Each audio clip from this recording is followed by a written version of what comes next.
Hey folks, Mr. Gage from the East Cleveland Public Library. This summer we're unearthing a story in our garden and we have to prepare. So today, even though it's winter and snowing outside in East Cleveland, we're going to use milk and juice jugs for winter stratification to get a jump on our pollinator garden.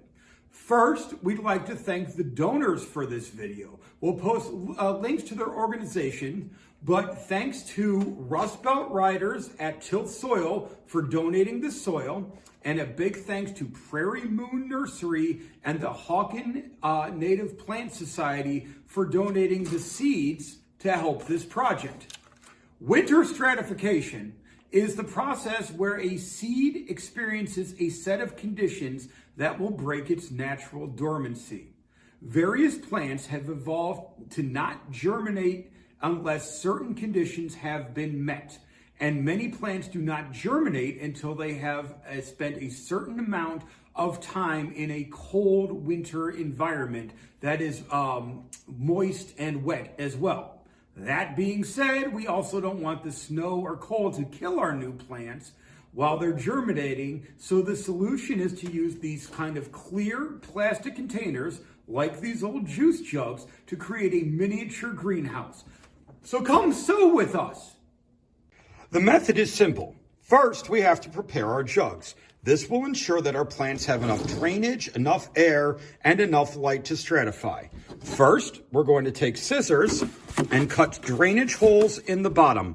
I like to do 2 in each quadrant of the bottom of the large milk jugs.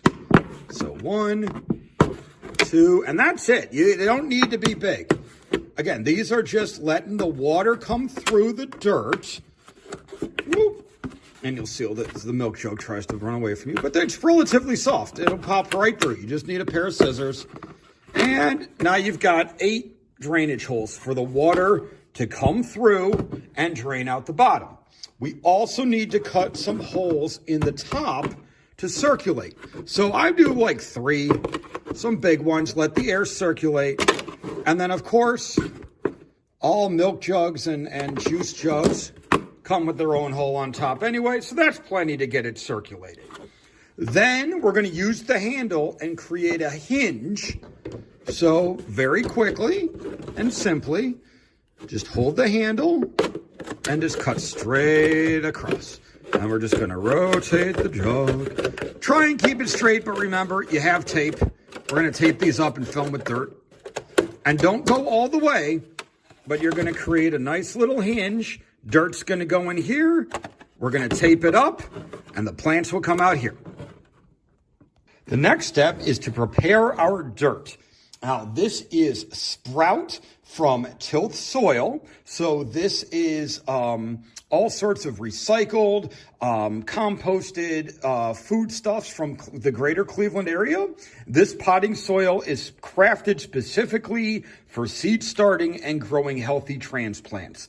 But we need to get it a little ready for our winter stratification. The dirt needs to be wet and damp enough to nourish the seeds, but you also don't want to make it too damp or muddy that they're drowning. So for every layer of soil, I like to give it a pretty good spritz with water. You really want it to almost get a nice sheen on it and change color. And then you just take your hands and mix it in there. And you can see the lower stuff is already starting to dry out a little. So you want to constantly keep moisturizing your soil, keep the soil damp, and again, not muddy. But we want a nice, rich, wet soil that can sustain the roots and the seeds for our plants. All right, once you have your containers ready, your dirt prepared, it's time to plant. You're going to fill each jug about 3 to 4 inches with soil. That's all you really need for winter stratification. So the easiest way to do this is to take an old pot and just fill, dump, pour. Very easy. And you want to keep it a little loose. Again, you don't want to pack it down. You don't want this to be too tight in there. You need room for the seeds to grow. You need room for the roots to get down there. So this is nice and loose. Let me get the dirt out of the way because I want to show you the next step.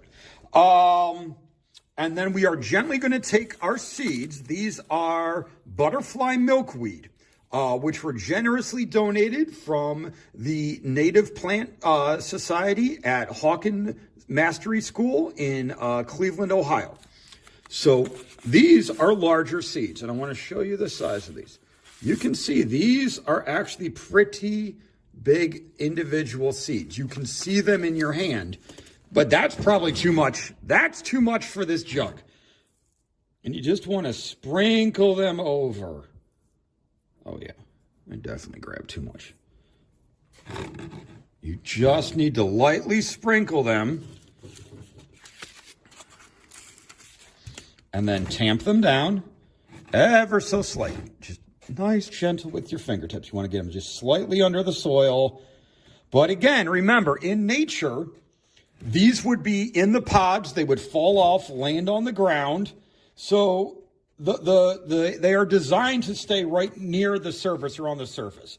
But you want to give them a little encouragement to get under there. Spritz them again, just with some water. Keep them a little moist and damp.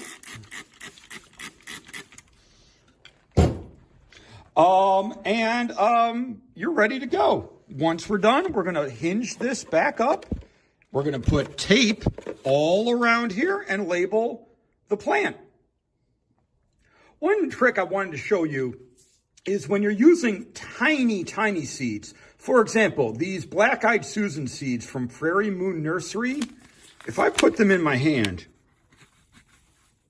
you're going to see they are like tiny microscopic seeds, right? You can't see them. You can't see where they're going to be off your palm into the dirt.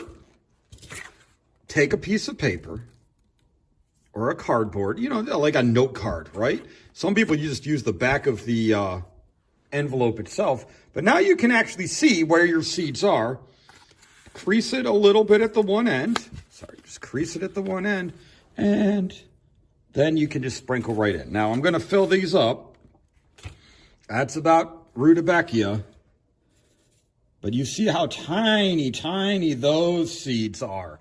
And again, different seeds. This is going to be Black-Eyed Susan. They're shorter. They are a little more bee-friendly as opposed to the butterfly weed, which we planted, which is going to be more for your monarchs and other butterflies.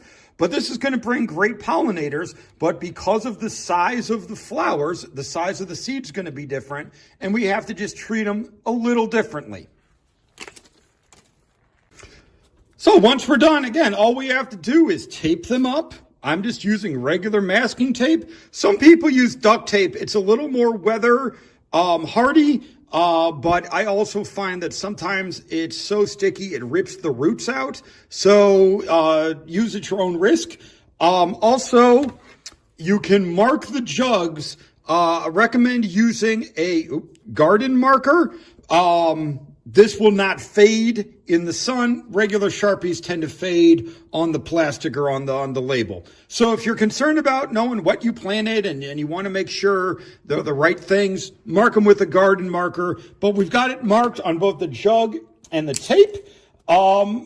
So now we're going to put them outside right on top of the snow and wait for the little sprouts to pop up. It's going to take a few months, so we'll probably revisit these in April or May after the first frost to see what's grown. I know it's a little early to be thinking about spring and summer gardens, but winter sowing wildflowers for pollinators is a great cold weather garden task. Please like, subscribe, and share to this video to support East Cleveland Public Library and to follow all of our garden videos while we unearth the treasure this year in our library garden.